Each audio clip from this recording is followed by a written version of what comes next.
முக்கிய செய்தி, பயிர்க்கடனை தமிழக அரசு முழுமையாக தள்ளுபடி செய்ய வேண்டும் என அதிமுக பொதுச் செயலாளர் எடப்பாடி பழனிசாமி வலியுறுத்தியிருக்கிறார். பயிர்க்கடன் தள்ளுபடியில் அனுபவமில்லாத காரணத்தால் பல்வேறு குளறுபடிகள் நடைபெற்றிருப்பதாகவும் அவர் குற்றம் சாட்டியிருக்கிறார். ஆட்சிக்கு வந்தால் சிறு குறு விவசாயிகளின் பயிர்க்கடன் முழுவதுமாக தள்ளுபடி செய்யப்படும் என அறிவித்திருந்தனர் எனவும் குறிப்பிட்டிருக்கிறார். ஆனால் அவ்வாறாக செய்யப்படவில்லை.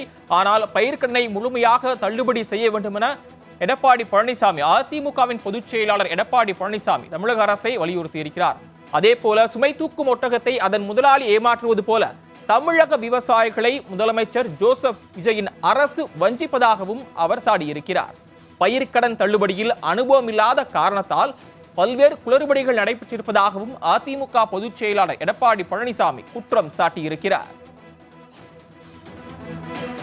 ஆட்சிக்கு வந்தால் சிறு குறு விவசாயிகளின் பயிர்க்கடன் முழுவதுமாக தள்ளுபடி செய்யப்படும் என அறிவித்திருந்தனர். ஆனால் அவ்வாறு அவர் செய்யவில்லை.